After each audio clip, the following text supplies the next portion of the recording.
देखिए मधु बहन, आपकी दोनों बेटियां बैंक में सरकारी नौकरी करती है, लेकिन मेरे बेटे तो प्राइवेट कंपनी में काम करते हैं। कहीं आपको इस बात से कोई दिक्कत तो नहीं है ना? अरे नहीं अश्विनी बहन, ऐसा कुछ भी नहीं है, क्योंकि मेरी दोनों बेटियों ने और आपके दोनों बेटों ने एक दूसरे को पसंद कर लिया है और वो लोग इस रिश्ते से बहुत खुश हैं। और अगर उन दोनों को ही कोई एतराज नहीं है तो मुझे क्यों होगा? ये तो बहुत अच्छी बात है कि उन दोनों ने मेरे बेटे को पसंद कर लिया है। अब तो कोई दिक्कत वाली बात है ही नहीं। लेकिन बस एक बात है जो मैं आपको शादी होने से पहले ही बताना चाहती हूँ।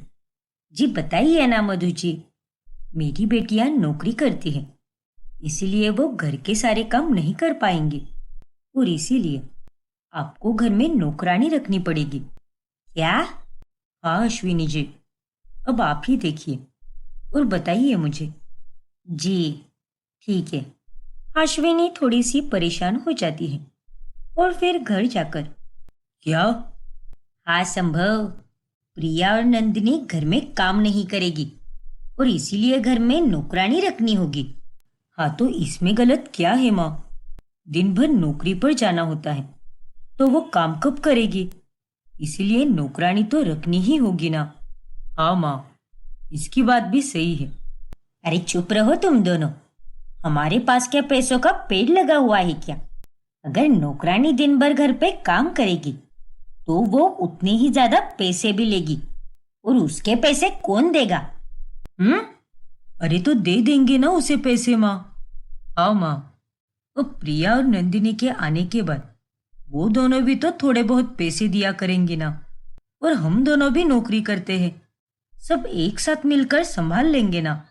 खामोखा आप इतनी चिंता क्यों कर रही हो? अगर बहुएं भी पैसे देंगी तो ठीक है, हो जाएगा सब कुछ। बस मुझे कोई अच्छी सी नौकरानी ढूंढनी होगी जो घर के सारे काम करती हो। अब अश्विनी नौकरानी रखने के लिए मान जाती है और फिर प्रिया और पुलकित और संभव नंदिनी की शादी हो जाती है। फिर शादी के बाद एक रोज, अरे क्या बात है अश्विनी, वैसे तो तुम्हारे चेहरे पर हमेशा 12 बजे हुए रहते हैं, लेकिन आज बड़ा तेरा चेहरा खिल रहा है। लगता है ये चमत्कार तेरी नई बहुओं के आने के कारण हुआ है। हाँ मनोरमा, तू एकदम सही समझी। अरे वाह, मैं तो गाँव गई थी, इसीलिए शादी में नहीं आ पाई। अच्छा हुआ जो तू नहीं आई, वरना तू तो अपनी बुरी नजर लगा देती। क्या कहा? मजाक कर रही हूँ बाबा। अरे मैं आज ही तुम्हारे घर पर मिठाई भेजने वाली थी। हाँ तो ठीक है ना, भिजवा देना, और वो भी देसी घी की। अब घर पर सरकारी नौकरी वाली बहुएं आई है तो इतना तो बनता ही है ना। हाँ हाँ बिल्कुल, क्यों नहीं। अरे लेकिन एक बात बता, तुम्हारे दोनों बेटे तो एक प्राइवेट नौकरी करते हैं, फिर उन्हें सरकारी नौकरी वाली लड़कियां कैसे मिल गई? और उन दोनों लड़कियों ने प्राइवेट नौकरी वाले पति को देखकर मना नहीं किया क्या? अरे नहीं मनोरमा, उल्टा मेरी दोनों बहुओं को मेरे बेटे बहुत पसंद आए। अब क्या कहूँ, मेरा नसीब ही इतना अच्छा है और मुझे अपनी दोनों बहुओं पर बहुत गर्व है। सच में अश्विनी, तुम तो बड़ी भाग्यशाली हो। अश्विनी अब बहुत खुश होती है और हर किसी को अपनी बहुओं के बारे में बताकर लोगों को जलाती फिरती है। अब दिन भर घर में नौकरानी ही काम करती है और फिर शाम में बहुओं को नौकरी से आकर बस थोड़े ही काम करने पड़ते हैं। और बहुओं, कैसा रहा तुम्हारा आज का दिन? बहुत अच्छा माँ जी। चलो प्रिया, तुम्हें तैयार भी होना है, ईशा की पार्टी में जाना है, याद है ना? हाँ नंदिनी, तुम दोनों का अच्छा है, जल्दी काम से आ जाती हो और तुम्हें कोई रुकाता भी नहीं है। वरना संभव और पुलकित की तो बात कुछ और ही है। उनका बॉस तो उन्हें छोड़ता ही नहीं, कभी इस काम के लिए तो कभी उस काम के लिए, बस उनसे काम ही करवाता रहता है। अब क्या करें माँ जी, हम ठहरे सरकारी नौकरी वाले और वो दोनों बेचारे प्राइवेट नौकरी वाले। वो तो है। खैर, पार्टी से जल्दी आ जाना और खाना घर पर ही आकर खाना है तुम दोनों को, इसीलिए पार्टी में ज्यादा कुछ खाने की कोई जरूरत नहीं है। ठीक है माँ जी, हम जल्दी आ जाएंगे। ऐसे ही एक दिन जब संभव और पुलकित अपनी बीवियों को महंगे महंगे तोहफे देते हैं, और तभी, अरे क्या हुआ माँ, आपने हमें यहाँ पर क्यों बुलाया है? अरे नालायको, तुम दोनों के पास क्या बहुत पैसे आ गए हैं क्या? अरे अपनी बीवियों को इतने महंगे तोहफे देने की क्या जरूरत थी? उतने ही पैसे अगर बचा लेते तो वो पैसे तुम्हारे ही काम आ जाते। ओफो माँ, आप भी ना, अब हम कमाते किस लिए हैं? इन्हीं सब चीजों के लिए ना। अगर इतनी छोटी छोटी बातों के बारे में सोचते बैठेंगे तो कैसे चलेगा माँ? बीवियों को शादी का तोहफा तो देना ही पड़ेगा ना। अरे मैं ये थोड़ी ना कह रही हूँ कि तुम दोनों अपनी बीवियों को तोहफा दो ही मत, दो उन्हें तोहफे, लेकिन इतना महंगा भी नहीं। अरे तोहफे की कीमत चाहे सस्ती हो या महंगी, लेकिन उसे देने वाले के भाव तो एक ही रहेंगे ना। अरे माँ, छोड़ो ना इन सब बातों को, आप भी ये क्या लेकर बैठ गई? अरे चुप करो तुम दोनों, जितना कह रही हो उतना सुनो और वैसा ही करो, वरना मुझसे बुरा और कोई नहीं होगा, समझे कि नहीं? अश्विनी की बातें सुनकर दोनों चुप हो जाते हैं। सब कुछ अच्छा चल रहा होता है। फिर एक दिन, क्या ये तुम दोनों क्या बोल रहे हो? हाँ माँ, हमारी कंपनी को थोड़ा नुकसान होने के कारण हम सबको वर्क फ्रॉम होम करने के लिए कहा है, और तो और अब से हमारी सैलरी भी पहले से थोड़ी कम आने वाली है। हाँ माँ, हमें भी ये सब अचानक से ही बताया, और अब हम भी क्या कर सकते हैं? हे भगवान, अब क्या होगा? तुम दोनों की तो तनख्वाह कम हो गई, अब तो हमें नौकरानी को निकालना ही होगा। क्या? लेकिन इसमें नौकरानी को निकालने की क्या जरूरत है माँ? हमारी तनख्वाह बस पहले से थोड़ी कम होने वाली है, पूरी नहीं। हम दोनों नौकरानी के पैसे अब भी दे सकते हैं, अब बेफिक्र रहिए। नहीं नहीं, मैं जानती हूँ तुम दोनों मुझसे झूठ बोल रहे हो, लेकिन कोई बात नहीं बच्चों, हम तीनों साथ मिलकर घर का सारा काम करेंगे और उससे पैसों की काफी बचत भी होगी। लेकिन माँ, लेकिन वेकिन कुछ नहीं, मैं अभी नौकरानी को फोन करके बोल देती हूँ कि कल से मत आना। आज तक की जितनी पगार होगी वो मैं उसे दे दूंगी। लेकिन माँ, हम दोनों घर के काम कैसे कर पाएंगे? और आप पैसों की इतनी चिंता क्यों कर रही हो? हमारी बीवियां है ना, अगर कुछ कम ज्यादा हुआ तो वो दे देगी ना। लेकिन प्लीज माँ, आप नौकरानी को काम से मत निकालो। हाँ माँ, अब आपकी भी उम्र हो चली है, और ऐसे में आप सारे काम कैसे कर पाओगी? और हम दोनों अपना काम संभालेंगे या घर का काम करेंगे? अरे सब कुछ ठीक से हो जाएगा, मैं हूं ना, मैं तुम दोनों को सब सिखा दूंगी। फिर अश्विनी परेशान होकर नौकरानी को काम से निकाल देती है, और उसके बाद में अश्विनी ये बात अपनी दोनों बहुओं को भी बताती है। ये सब क्या है माँ जी? अरे नौकरानी को काम से निकालने की क्या जरूरत थी? अगर हमारे पतियों की तनख्वाह पहले से कम हो रही है तो आप ये भी देखिए ना कि उनके आने जाने में लगने वाले पेट्रोल पानी का खर्चा भी तो बच रहा है। हाँ माँ जी, वर्क फ्रॉम होम होने के कारण नुकसान के साथ साथ कई सारे फायदे भी तो रहते हैं। संभव और पुलकित भाई एक साथ मिलकर सारा खर्चा संभाल लेते। अब ना जाने आप तीनों सारे काम कैसे करोगे? अरे उसकी चिंता तुम दोनों मत करो, और तुम बस अपनी नौकरी पर ध्यान दो। अब जाओ, मेरे लिए जल्दी से चाय बना दो, मेरा तो सर फटा जा रहा है। फिर उस दिन के बाद से अश्विनी खाना बनाना, कपड़े धोना और अन्य काम संभालने लगती है। वही संभव और पुलकित भी उन्हें जो काम आते हैं वो काम करने लगते हैं। अरे पुलकित, झाड़ू पोछा मारना तो तुम्हें आता ही है ना, तो चलो जल्दी से पोछा मार दो, फिर आधे घंटे में तुम्हारे ऑफिस का काम भी शुरू हो जाएगा। अरे यार, ठीक है, अभी करता हूँ। फिर पुलकित को ना चाहते हुए भी पोछा मारना ही पड़ता है, और उसका ध्यान कहीं और ही होता है, और काम ठीक से ना होने के कारण फर्श पर पानी वैसे ही रह जाता है। और जब प्रिया वहां से जा रही होती है तब उसका पैर फिसल जाता है। अरे नहीं, मेरी तो कमर टूट गई। क्या हुआ प्रिया, तुम ठीक तो हो? हे भगवान, अरे तेरी आंखों में क्या धूल मिट्टी चली गई है क्या? फर्श पर पड़ा हुआ पानी तुझे दिखाई नहीं दिया क्या? माँ जी, मुझे डांटने से पहले आप अपने बेटे की गलती देखिए। किस तरह से उसने पोछा मारा है। सारा पानी फैलाकर चला गया और इसीलिए मेरा पैर फिसल गया। माफ करना प्रिया, वो मेरा ध्यान ही नहीं गया। अब ये काम थोड़ी ना मैं रोज रोज करता हूँ, पहली बार ही किया है ना, इसीलिए थोड़ा समझ कर लो ना। देखा माँ जी, आपने बेवजह ही नौकरानी को निकाल दिया। अब ये रोज का तमाशा होने वाला है। सच में मैं तो परेशान हो रही हूँ आप सबसे। प्रिया गुस्से में वहां से चली जाती है। वही दूसरी तरफ जब संभव सारे कपड़े इस्त्री कर रहा होता है, तभी वो नंदिनी की पसंदीदा साड़ी चला देता है। अरे बेवकूफ आदमी, ये तुमने क्या कर दिया? अरे ये साड़ी मेरी सारी साड़ियों में से सबसे महंगी वाली है और मुझे ये बहुत पसंद थी, लेकिन तुमने तो इसे जला दिया।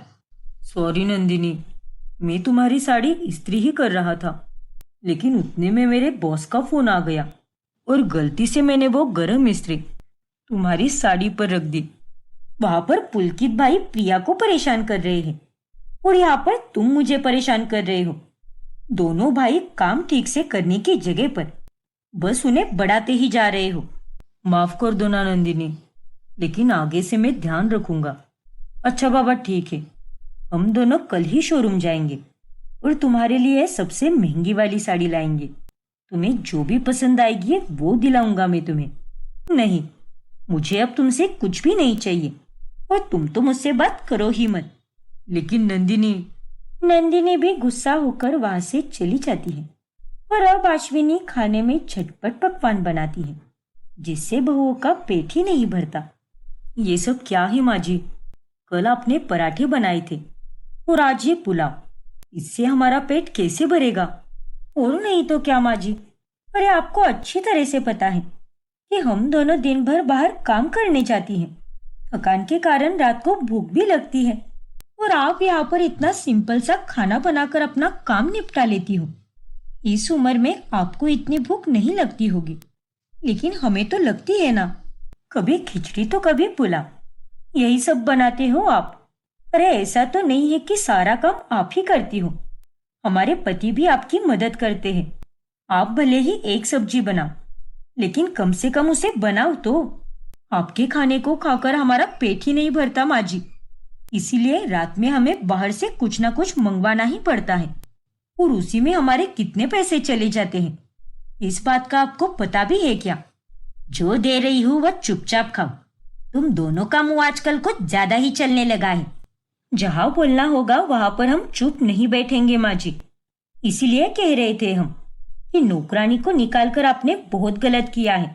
अरे इस घर में हम चारों कमाते हैं और उसके बाद भी आपको कंजूसी करके पैसे क्यों बचाने हैं?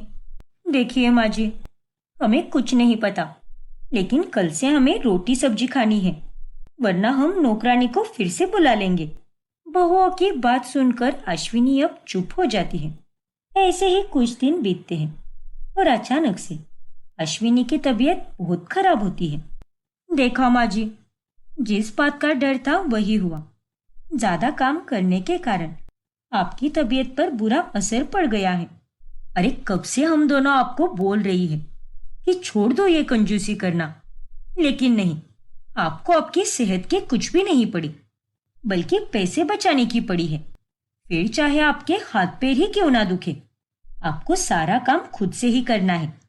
अब देखिए, दवाइयों में कितने सारे पैसे खर्च हो गए, आखिर क्या फायदा हुआ इतनी कंजूसी करने का? और माँ जी, आप तो पुलकित और संभव भाई से काम कराती हो, उन दोनों को आधे से ज्यादा काम तो आते भी नहीं है, फिर भी वो आपके लिए सारे काम कर लेते हैं। वो दोनों आपको नहीं बताते, लेकिन हमें पता है कि घर में छोटे मोटे काम करने के कारण उनके ऑफिस के कामों में कितनी दिक्कतें आ रही है। और इतने पैसे बचाकर कौन सा ताजमहल या कुतुब मीनार बांधना है आपको? आपके बेटों की तनख्वाह थोड़ी ही कम हुई है, थोड़ी ना पूरी तरह कम हुई है, और उतना पैसा तो छोटे मोटे खर्चों में ही चला जाता था। हम यहाँ पर चारों कमाते हैं, और ये बात मैंने आपसे 1000 बार कही है, लेकिन फिर भी आप समझने का नाम ही नहीं लेती। हाँ बहू, तुम दोनों सही कह रही हो। मैं अपनी कंजूसी के कारण अपनी सेहत को बर्बाद ही कर लूंगी। तुम चारों काम करने के बावजूद भी मैं कितना सोचती रही, लेकिन अब और नहीं, क्योंकि मुझे अब समझ आ गया है। बुला लो नौकरानी को। इस तरह अंत में नौकरानी फिर से काम पर आने लगती है और उसके बाद सभी साथ में खुशी से रहने लगते हैं। रचना ससुराल में रहकर भी अपने मायके में रह रहे बूढ़े माता पिता का ख्याल रखती है। एक दिन की बात है। अरे रचना बहू, ये तूने एक तरह के दो दो मिठाई के डब्बे क्यों लाए हैं? माँ जी, एक मिठाई का डब्बा यहाँ के लिए है और दूसरा डब्बा मैं मेरे मायके ले जाने वाली हूँ। जैसे पापा जी को ये शुगर फ्री मिठाइयाँ पसंद है, वैसे ही मेरे बाऊजी को भी पसंद है, इसीलिए मैं उनके लिए ले जा रही हूँ। बहुत खूब बहू, ले जाओ। उतना ही समधी जी भी खुश हो जाएंगे। हाँ पापा जी।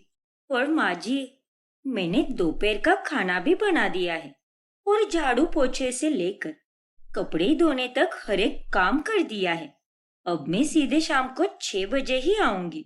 चलो, मैं आती हूँ। हाँ, हो गया इसका शुरू। आज इसको छुट्टी है, तो ऐसा नहीं कि ससुराल में रहकर सास की सेवा कर लूं, थोड़े बहुत एक्स्ट्रा के काम कर दूं। लेकिन नहीं, इसे तो बस अपने मायके में ही रहना पसंद है। अरे माँ, अब रचना के माता पिता अकेले रहते हैं वहां पर।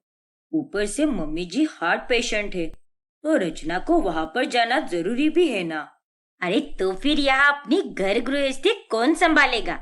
और ये जॉब करके पैसे कमाती है, तो लगा देना वहां पर एक नौकरानी, वो संभाल लेगी इसके माँ बाप को। माँ जी, मैंने वहां पर नौकरानी पहले से रखी है, लेकिन उन दोनों को मेरे हाथ के अलावा किसी और का खाना अच्छा नहीं लगता है। और उस सब के अलावा भी बाकी बहुत सारी चीजों का ध्यान रखना पड़ता है। वो दोनों पहले ही दवाइयों पर है, इसलिए मुझे वहां पर जाना बहुत जरूरी है। अब मैं भी उसमें क्या कर सकती हूँ? बाबूजी का खुद का बिजनेस था, कोई सरकारी नौकरी भी नहीं थी, वरना आज वहां पर उनकी पेंशन आती रहती। इसीलिए आज मुझे उनकी हर तरह से देखरेख करनी पड़ती है, और ये बात आपको समझनी होगी माँ जी। और वैसे भी शीला, आज तक बहू ने हमें किसी चीज की कोई कमी महसूस नहीं होने दी। उसने अपना ऑफिस, ससुराल और मायका तीनों को बखूबी हैंडल किया है, तो फिर तुम क्यों इतना तिलमिला रही हो? अपने ही पति के मुंह से ये बातें सुनकर शीला मुंह फुलाकर कमरे में चली जाती है। फिर एक दिन शीला देखती है कि रचना अपने बाबूजी को पैसे ट्रांसफर कर रही है। ये देखकर उसे बहुत जलन होती है। हेलो बाबूजी, मैंने आपको 5000 रुपए ट्रांसफर कर दिए हैं, आ गए कि नहीं चेक कीजिए एक बार। हाँ बिटिया, आ गए हैं पैसे, धन्यवाद। वाह वाह वाह, बहुत अच्छे से गुल खिला रही हो बहू। अरे तुमने हम सबको क्या बेवकूफ समझ के रखा है क्या? अब क्या हुआ माँ जी, क्यों हर बार गुस्सा हो जाती हो आप? अरे कल मुही, तू अपने ससुराल में कम पैसे देती है और अपने मायके में ज्यादा पैसे देती है। इतना बड़ा भेदभाव करते हुए तुझे शर्म नहीं आती क्या? नालायक कहीं की। क्या? ये आप कैसी बातें कर रही हो माँ जी? तभी वहां पर मानव आता है। माँ, ये सब आप क्या बोल रही हो? अरे अगर रचना ने घर में कम पैसे दिए भी हैं, तो उसमें कौन सी बड़ी बात है? हमारे घर में पैसों की कोई समस्या नहीं है, या फिर हमारे खाने के कोई लाले भी नहीं पड़ रहे, तो फिर आपको क्या दिक्कत है? वो बात नहीं है मानव बेटा। अगर ये दिन भर जॉब करेगी और यहाँ रहकर भी ज्यादा पैसे उधर देगी, तो ये बात तो गलत है ना? नहीं माँ, रचना अपने माता पिता का सारा खर्चा अकेली ही संभाल रही है, और उन दोनों के रहन सहन से लेकर खाने पीने तक सारा खर्चा वो खुद ही संभालती है। और ये कोई आसान बात नहीं है माँ। रचना तो मुझसे या पापा से कोई मदद भी नहीं ले रही। वो बिल्कुल भी नहीं चाहती कि हम उसकी बैसाखी बने। ऊपर से वो हमारे घर पर भी पैसे लाकर दे रही है। और इतना सब करने के बावजूद भी आप इस पर अपनी भड़ास क्यों निकाल रही हो? वो सब मुझे कुछ नहीं पता मानव। मुझे तो बस इतना पता है कि एक लड़की जब पराई हो जाती है तभी उसे अपने मायके वालों को कुछ नहीं देना चाहिए। ये एक निकम्मी बहू है। इसे तो बस अपने मायके से ही प्यार है और इसे अपने माता पिता की इतनी ही पड़ी थी तो इसने शादी की ही क्यों? माँ, तू बीच में अपना मुंह मत घुसा वरना तेरे दोनों गाल सेक दूंगी मैं। और तू बहू, तुझे या तो अपनी जॉब छोड़नी होगी या फिर अपने मायके जाकर रहना होगा। और अगर तू अपना फैसला नहीं कर पाई तो मुझसे बुरा और कोई नहीं होगा। इतना कहकर शीला वहां से चली जाती है। रचना, तुम टेंशन मत लो, मैं हूं ना तुम्हारे साथ। माँ को मैं समझाऊंगा। माँ जी ये बात क्यों नहीं समझ पा रही कि मैं जिम्मेदारियों में बंध गई हूँ। अगर मेरे माता पिता को मैं नहीं संभालूंगी तो उनका ख्याल कौन रखेगा? रचना भावुक हो जाती है। तभी मानव उसे सांत्वना देता है। ऐसे ही एक रात अचानक से रचना को उसके बाबूजी का फोन आता है। क्या हुआ बाबूजी? आपने इतनी रात को फोन किया मुझे? घर में सब ठीक तो है ना? नहीं रचना बिटिया, तुम्हारी माँ को बहुत तेज बुखार आया है। तुम जल्दी से यहाँ पर आ जाओ बिटिया। और अगर तुम्हें एतराज ना हो तो दामाद जी को भी साथ लेकर आना, लेकिन अकेली मत आना बिटिया। ठीक है बाबूजी, मैं अब भी आती हूँ। तब तक आप माँ के माथे पर ठंडी पट्टियाँ रखिए। तब तक हम दोनों भी डॉक्टर के साथ पहुँच जाएंगे वहाँ पर। रचना देखती है कि मानव तो गहरी नींद में सोया है, इसीलिए वो उसे उठाना सही नहीं समझती और अकेली ही रात में निकल पड़ती है और डॉक्टर के साथ अपने मायके पहुंच जाती है। जिसके बाद डॉक्टर शांति को इंजेक्शन देकर दवाइयाँ देते हैं। हमें माफ कर दे रचना बिटिया, तुझे विदा करने के बाद भी हम तुझे कितनी तकलीफ दे रहे हैं। हाँ बिटिया, लेकिन तू दामाद जी के साथ आ जाती ना। अकेली क्यों आई तू? आजकल जमाना सही नहीं रहा बिटिया। माँ बाबूजी, मैं आप दोनों की बेटी हूँ और आपकी ये बेटी एक चट्टान की तरह मजबूत है।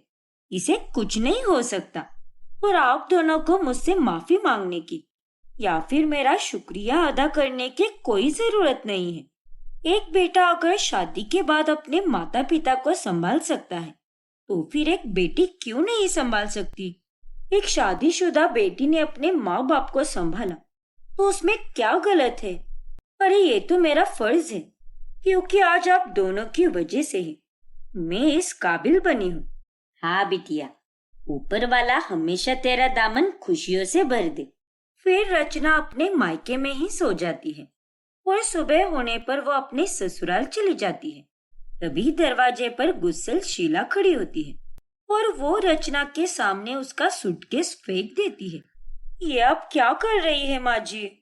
बहुत पर निकल आए हैं ना तेरे। इतनी बार समझाया लेकिन तूने मेरी एक बात नहीं समझी। तुझे मैंने क्या कहा था, या तो जॉब छोड़ दे या फिर हमेशा हमेशा के लिए अपने मायके चली जा, लेकिन तूने फैसला नहीं लिया। अरे बेशरम लड़की, आधी रात को अपना ससुराल छोड़कर मायके चली गई तू, निर्लज्ज कहीं की। देखिए माँ जी, मैं कहीं पर अपना मुंह काला करने नहीं गई थी। मैं तो अपनी बीमार माँ का ख्याल रखने गई थी, समझी ना? ज्यादा जबान मत लड़ा मेरे साथ। आज तो तुझे चुनना ही होगा बहू, मायका या ससुराल। आखिर क्या है तेरे लिए सबसे महत्वपूर्ण? माँ जी, आप मेरे साथ ऐसा क्यों कर रही हो? आखिर आप मेरी परिस्थिति को क्यों नहीं समझ पा रही? तभी वहां पर मानव और तेजेंद्र आते हैं और वो ये सब देखकर काफी हैरान रह जाते हैं और वो रचना को घर के अंदर लेते हैं। शीला, तुम्हारा दिमाग खराब हो गया है क्या? अरे तुम जैसे अपने बहू के साथ व्यवहार कर रही हो, वैसा सलूक तो कोई अपने दुश्मन के साथ भी नहीं करता। लेकिन जी, बस बहुत हुआ अब। रचना बहू कोई गलत काम नहीं कर रही। वो तो एक अच्छी बहू होने के साथ साथ एक अच्छी बेटी होने का भी फर्ज निभा रही है। इसीलिए तुम उसे कुछ नहीं बोल सकती। और ये मेरा घर है, इसीलिए इस घर में कौन रहेगा और कौन नहीं, इसका फैसला भी मैं ही करूंगा। तेजेंद्र की बात सुनकर शीला चुप हो जाती है। फिर बाद में, इसने तो एक अच्छी बहू बनकर मेरे पति और बेटे का दिल जीत लिया है, इसीलिए वो हमेशा उसकी तरफदारी करते रहते हैं। और अब मुझे इसका मायके जाना बंद करने के लिए इन दोनों को उसके खिलाफ भड़काना होगा। अब शीला एक चाल चलती है और वो उन दोनों के टिफिन बॉक्स में कुछ मसाले मिलाती है, जिससे खाना एकदम बेस्वाद बन जाता है। और साथ ही वो दुकान के कुछ जरूरी पेपर्स भी गायब कर देती है, जिससे तेजेंद्र और मानव घर आने पर उसे खूब सुनाते हैं। बहू, आज तुम्हारा ध्यान कहाँ पर है? एक तो तुमने कितना बेस्वाद खाना बनाया और उसके बाद में तुमने दुकान के जरूरी कागजात भी गुमा दिए हैं। सच में रचना, तुम इतनी लापरवाही कैसे कर सकती हो? अरे नहीं नहीं, ऐसा नहीं हो सकता। मेरा विश्वास कीजिए, मैंने खाना अच्छा ही बनाया था, लेकिन पता नहीं कैसे उसका स्वाद बिगड़ गया। और वो दुकान के कागजात भी मैंने खुद अपने हाथों से अलमारी में रखे थे, फिर वो वहां से गायब कैसे हो सकते हैं? देखा, आप दोनों तो इसकी बड़ी तरफदारी कर रहे थे। अब देख लो, मायके पर ध्यान देने के कारण ये तो अपने ससुराल के कामों को ही बिगाड़ रही है। इसीलिए मैं हमेशा कहती हूँ कि इसका मायके जाना बंद कर दो। इस तरह से शीला अब मानव और तेजेंद्र को भड़काना शुरू करती है, लेकिन रचना समझ जाती है कि ये कांड शीला ने ही किया है, इसीलिए वो बाद में उसके पास जाती है। क्यों माँ जी, मिल गई क्या आपके कलेजे को ठंडक? अरे मैंने आपका क्या बिगाड़ा है? आखिर आप मुझे चैन से क्यों नहीं जीने देती? और अभी आपका कौन सा नया नाटक है? मुझे मानव और पापा जी के नजरों में बुरा बनाकर आपको उससे क्या मिलने वाला है? तो फिर तू मायके जाना क्यों नहीं बंद कर देती? अरे अपने ससुराल को संभालने की जगह पर तू अपने मायके वालों को संभाल रही है। एक बेटी को शादी के बाद अपने मायके वालों को कुछ नहीं देना चाहिए, वो पराई हो जाती है। और मायके वालों को भी उससे कुछ भी नहीं लेना चाहिए। अरे लानत है ऐसे माँ बाप पर जो अपनी ब्याही हुई बेटी का पैसा खा रहे हैं। बस कीजिए माँ जी, बहुत बोल रही हो आप। आवाज नीचे कर बहू। तभी वहां पर शीला की बेटी तानिया आती है। सही तो कह रही है रचना आपसे, आप बहुत बोल रही हो माँ। अब बस कीजिए। तानिया तू? हाँ माँ, कल रात को ही छोटे ने सब बताया है मुझे फोन पर, इसीलिए मैं आज रचना से मिलने आई थी और आते ही ये सब देख लिया। माँ, अगर भाभी के माता पिता पर आपको लानत है तो आप पर भी लानत है माँ। आपने भी इस ब्याही हुई बेटी का बहुत सारा पैसा खाया है। दूसरों पर उंगली उठाने से पहले अपने गिरेबान में झांक कर देखिए माँ कि आप कितने दूध की धुली हो। तानिया, तू कब से इतनी बदतमीज हो गई? जब से आप बदतमीज हो गई हो माँ। चलिए निकालिए मेरे 1.5 लाख रुपए और दीजिए मुझे सारे गहने। लौटाइए वो सारी महंगी महंगी साड़ियाँ, जो कुछ भी मैंने आपको मेरी शादी के बाद दिया है वो मुझे सब वापस चाहिए। अरे आप ही कहती हो ना कि शादी होने के बाद में एक लड़की को अपने मायके वालों को कुछ नहीं देना चाहिए और ना ही मायके वालों को कुछ लेना चाहिए। तो लौटाइए मुझे सब कुछ, अभी के अभी। क्या? तानिया के मुंह से ये सब सुनकर शीला की तो बोलती ही बंद पड़ जाती है। क्यों माँ, अचानक से आपके जबान पर ताला कैसे लग गया? नहीं दे सकती ना आप मुझे कुछ भी, तो फिर आप अपनी बहू का जीना दुश्वार क्यों कर रही हो? अरे क्या कमी छोड़ी है इसने अपने बहू धर्म को निभाने में? आपको हमेशा खुश रखा है, हमेशा आपकी सेवा की, और ये क्या गलत कर रही है? अपने अकेले और बेसहारा बूढ़े माता पिता को ही तो संभाल रही है ना। और अगर इसकी जगह पर मैं होती और मैं आप पर ध्यान नहीं देती तो आपको कैसा लगता माँ? बताइए मुझे। एक बार रचना की जगह खड़े रहकर सोचिए, फिर बताइए मुझे। नहीं तानिया बिटिया, तू सही कह रही है, मुझे बहुत बुरा लगता। तो फिर आप भाभी के साथ ऐसा बर्ताव क्यों कर रही हो? मुझे माफ कर दे रचना बहू, मेरी बेटी ने आज मेरी आंखें खोल दी है। आज तक मैंने तेरे साथ बहुत गलत व्यवहार किया है। तू बेचारी तो अपने माता पिता को संभाल रही थी और मैंने तुझे इतनी परेशानी दे दी। माफ कर दे बहू। कोई बात नहीं माँ जी, आपको अपनी गलती का एहसास हुआ, वही मेरे लिए काफी है। थैंक यू तानिया दी। इस तरह अंत में सब ठीक हो जाता है और रचना अब खुशी खुशी से अपने मायके और ससुराल दोनों को संभालती है। भूमिका अपनी सास शांति, ननन नूतन और पति पार्थ के साथ रहती है। उसकी ननन नूतन के ब्याह की उम्र हो चली थी, जिसके चलते अब उसे देखने के लिए लड़की वालों का आना जाना शुरू हो जाता है। भाभी, आज मुझे आप ऐसे सजाना कि लड़के वाले एक नजर में ही देखकर मुझे अपनी बहू बना ले। ठीक है नूतन, मैं तुम्हें बहुत अच्छे से सजाऊंगी, जिसके बाद तुम काफी सुंदर दिखोगी। फिर थोड़ी देर बाद में लड़के वाले घर पर आते हैं।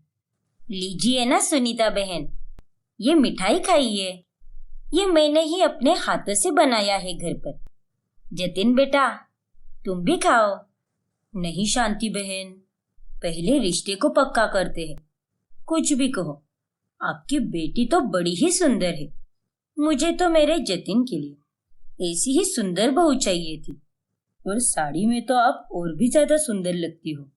सुनीता और जतिन भूमिका को ही शांति की बेटी समझ लेते हैं और जतिन भूमिका से कहता है, मुझे तो नूतन जी बहुत पसंद है, क्या आप मेरी धर्मपत्नी बनना चाहोगी? अरे लेकिन मैं नूतन नहीं हूँ, मैं तो नूतन की भाभी हूँ। भूमिका, क्या इसका मतलब ये आपकी बेटी नहीं है? हाँ सुनीता बहन, मैं अपनी बेटी नूतन की शादी कराना चाहती हूँ और ये मेरी बहू है। माफ करना शांति बहन, लेकिन हमें तो आपकी बहू पसंद आई है, बेटी नहीं। आपकी बेटी और बहू में जमीन आसमान का फर्क है। बहू देखो एकदम कोहिनूर का हीरा है, और बेटी, अब जाने भी दो, क्या ही बोलूं मैं। माँ, चलो यहाँ से, मुझे इस नूतन से शादी नहीं करनी है। लेकिन, अरे लेकिन हमारी बात तो सुनिए सुनीता बहन। सुनीता और जतिन वहां से चले जाते हैं, जिसके बाद नूतन को बड़ा गुस्सा आता है। भाभी, आप मेरी भाभी हो या दुश्मन? अरे क्यों ग्रहण बनकर बैठी हो मेरी जिंदगी में? जो कोई आता है वो बस आपकी ही तारीफ करके चला जाता है और मेरा रिश्ता ठुकरा देता है। आप आइंदा से लड़के वालों के सामने आया ही मत करो, समझ गई आप? अब अपनी ये मनहूस शक्ल लेकर रसोई में जाइए। नूतन, ये क्या तरीका है अपनी भाभी से बात करने का? और नूतन, मैंने क्या किया है? तुम मुझ पर गुस्सा क्यों हो रही हो? वाह, एक तो चोरी, ऊपर से सीना चोरी। आपको किसने कहा था कि इतना सच धज कर लड़के वालों के सामने आने के लिए? बस करो नूतन, उन लड़के वालों की सोच ही घटिया थी। वो तुम्हें तुम्हारी सुंदरता के चलते अपने घर की बहू बनाना चाह रहे थे। हाँ नूतन, और तुम्हें ऐसे लड़के के साथ रहने की कोई जरूरत नहीं है, जो तुम्हारे साथ केवल तुम्हारी सुंदरता के चलते रिश्ता बनाना चाहता हो। सुंदरता का क्या है, आज है लेकिन कल ढल जाएगा। वो जो कुछ भी हो, मैं नहीं जानती, लेकिन आप अगली बार से लड़के वालों के सामने नहीं आओगी। अगर फिर भी आप उनके सामने आ गए तो मैं कुछ कर लूंगी अपने साथ। नूतन, ज्यादा बकवास मत कर, रहने दीजिए माँ जी। अगर नूतन यही चाहती है तो यही होगा। आइंदा से मैं लड़के वालों के सामने कभी नहीं आऊंगी। भूमिका ने जैसा कहा होता है, वो अगली बार लड़के वालों के सामने नहीं आती, लेकिन फिर भी दूसरे लड़के वाले भूमिका के लिए ही वहां पर आते हैं। क्या? अरे कांता बहन, हेमंत भाई, आखिर आप कहना क्या चाहते हो? देखिए शांति जी, हमें लगा कि आपकी 2 बेटियां हैं, लेकिन ये नहीं पता था कि वो दूसरी वाली जो हमें पसंद आई है वो आपके घर की बहू है। हाँ, हम तो यहाँ पर उसी का हाथ मांगने आए थे। इसका हाथ तो हम भूलकर भी नहीं मांगने वाले। हमारे हैंडसम बेटे के लिए हमें एक ब्यूटीफुल लड़की चाहिए। हमें बहुत बड़ी गलतफहमी हो गई है।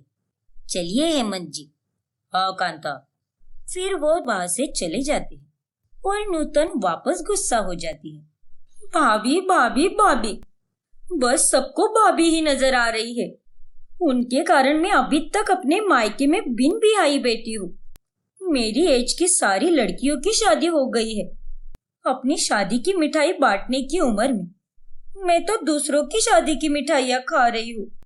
चुप हो जा नूतन, आज तो तूने खुद ने ही देख लिया है।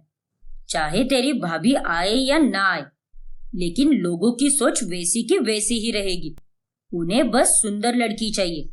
वो तुम्हारे गुण अवगुण, स्वभाव और बाकी चीजों के बारे में कोई दिलचस्पी नहीं रखना चाहते। देख नूतन बिटिया, तू चिंता मत कर। भगवान ने तेरे लिए कोई अच्छा सा लड़का ढूंढा होगा और वो जल्द ही तुम्हारी चौखट पर पधारेगा। देखना तू। नूतन गुस्से से अपने कमरे में चली जाती है और अब वो अपनी भाभी से बहुत ज्यादा नफरत करने लगती है। बस बहुत सह लिया मैंने ये दर्द। अब मैं इस दर्द को जल्द से जल्द मिटा दूंगी। सारी फसाद की जड़ ये भूमिका भाभी है। जब वो इस घर में और हमारी जिंदगी में ही नहीं रहेगी तो मेरी शादी की दुश्मन भी नहीं रहेगी।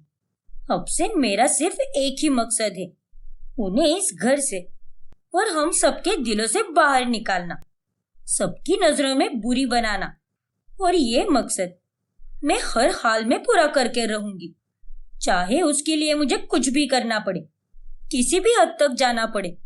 नूतन अब भूमिका को सबकी नजरों में गिराने के लिए अपनी चालें चलना शुरू कर देती है। फिर एक दिन जब वो भूमिका को मेडिकल से शांति की दवाई खरीदते हुए देख लेती है, तभी वो उसके वहां से जाने पर उस मेडिकल वाले को पैसे देती है। ये लो भैया, ये पैसे रख लो। लेकिन मैडम, मैं इन पैसों का क्या करूं? अचार डालो। क्या? अरे पूरी बात तो सुन लो पहले। अभी मेरी भाभी तुम्हारे यहाँ पर दवाइयाँ खरीद कर ले गई है। कुछ देर बाद शायद मेरे घर से तुम्हें फोन आ सकता है। तब बस तुम्हें इतना बताना है कि भाभी ने यहाँ से कोई दवाई ही नहीं खरीदी और वह झूठ कह रही है। क्या? लेकिन क्यों? वकील हो क्या? नहीं ना? तो फिर इतने सवाल जवाब मत करो और चुपचाप जितना बोला है उतना करो। ठीक है मैडम। और हाँ, ये बात किसी को भी मत बताना। ओके मैडम, मैं किसी को नहीं बताऊंगा। फिर रास्ते में चलते समय नूतन अपने चेहरे पर मास्क लगा देती है और वो भूमिका के पीछे पीछे चलने लगती है और उसे धक्का मारती है, जिस कारण भूमिका के हाथ से सारा सामान गिर जाता है।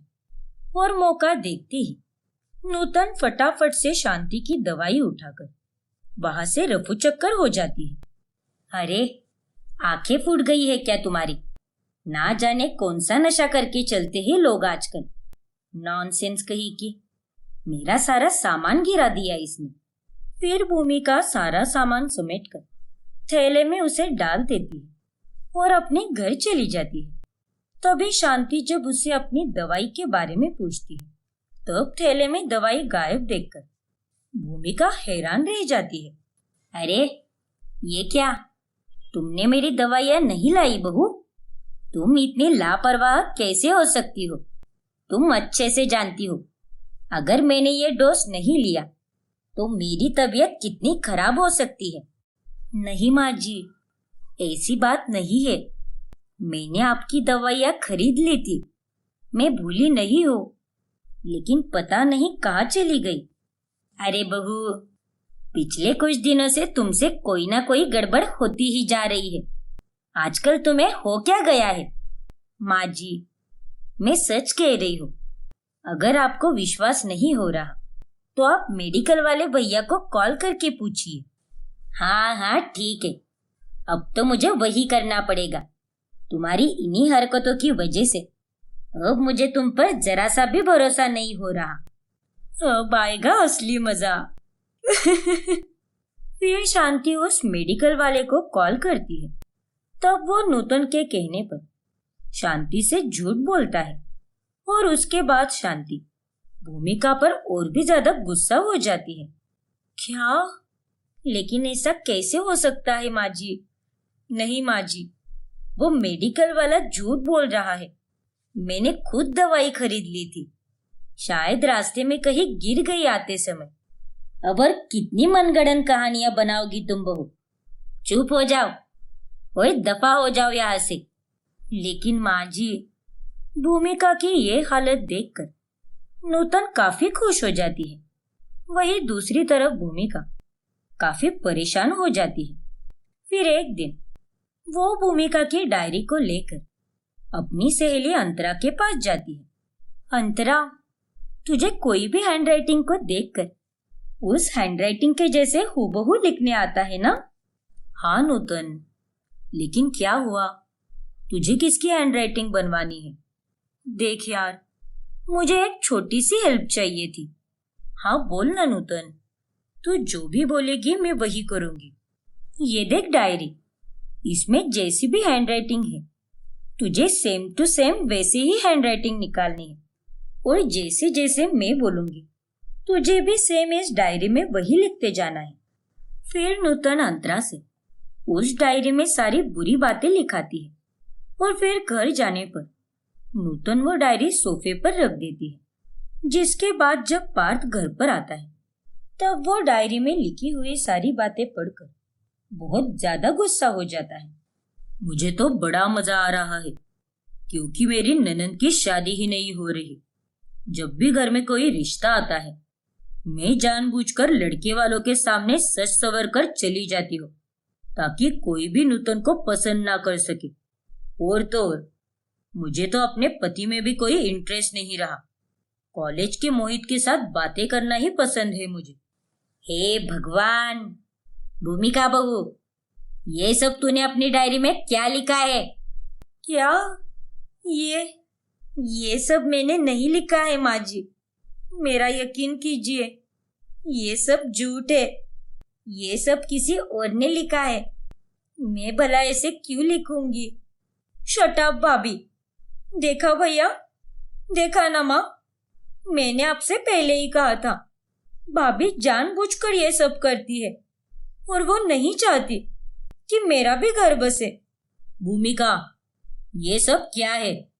इसमें तो तुम्हारी ही हैंडराइटिंग है और कितना झूठ बोलोगी तुम। छी, तुम इतना नीचे गिर जाओगी ये मैंने कभी नहीं सोचा था। लेकिन मैंने ये सब नहीं लिखा है। मेरी बात तो सुनिए। भूमिका की बात कोई नहीं मानता और सभी घर वाले उससे नाराज हो जाते हैं। अब बस कुछ चाले और फिर भैया और माँ तो भाभी को लात मारकर घर से बाहर निकाल देंगे। लेकिन एक दिन अचानक से एक रिश्ता आता है और लड़के वाले को नूतन पसंद आ जाती है। लड़के का नाम अजित होता है और वो और उसके माता पिता नूतन से रिश्ता जोड़ने के लिए हामी भरते हैं। क्या आपको मैं सच में पसंद आ गई और आप लोग मुझे अपनी घर की बहू बनाना चाहते हो? हाँ बेटा, तुम्हारा स्वभाव, तुम्हारी बातें और तुम्हारे बारे में सब कुछ हमें अच्छा लगा और सबसे बड़ी बात, हमारे अजीत को तुम पसंद आई हो तो हम उसकी इच्छा के खिलाफ कैसे जा सकते हैं। उनकी बातें सुनकर नूतन बहुत ज्यादा खुश हो जाती है और वो रसोई में जाकर अपनी भाभी को चिढ़ाने लगती है। देखा ना भाभी, अब तो मेरी शादी फिक्स हो चुकी है। आपको क्या लगा कि आप ही एक सुंदर हो? अरे मैं भी कोई कम नहीं हूँ। तभी वहां पर अजीत आता है। नूतन, तुम जिस भाभी को इतना बुरा बोल रही हो उसी के कारण मैं और मेरे मॉम डैड यहाँ पर आए हैं। भूमिका दी ने हमें यहाँ पर बुलाया है और तुम्हारे बारे में सारी अच्छी बातें बताई है, लेकिन तुम अब ऐसा बोल रही हो। क्या भाभी, आपने? यह सच्चाई जानकर नूतन शर्मिंदा हो जाती है और वो बाद में सबके सामने अपने गुनाहों की कबूली देती है कि कैसे उसने ही डायरी में वो सारी बातें लिखाई थी और दवाइयों वाली चाल भी चली थी, और किस तरह से उसने भूमिका को सबकी नजरों में बुरा साबित करना चाहा। मुझे माफ कर दीजिए भाभी, मैंने आपके साथ इतना बुरा किया, लेकिन इन सब के बावजूद भी आपने मेरी खुशी के बारे में सोचा और मेरे लिए इतना अच्छा रिश्ता लाया। नूतन, तुमने जो भी किया है वो सच में बहुत गलत है, लेकिन सबसे बड़ी बात तो ये है कि तुम्हें अब उसका एहसास हो चुका है और इस गलती से तुम्हें अब सीख मिल चुकी है। इसीलिए मैं तुम्हें माफ करती हूँ। अपने जीवन की नई शुरुआत मुबारक हो नूतन। इस तरह अंत में नूतन आखिरकार सुधर जाती है और फिर भूमिका और बाकी घर वाले धूमधाम से नूतन और अजित का ब्याह कराते हैं।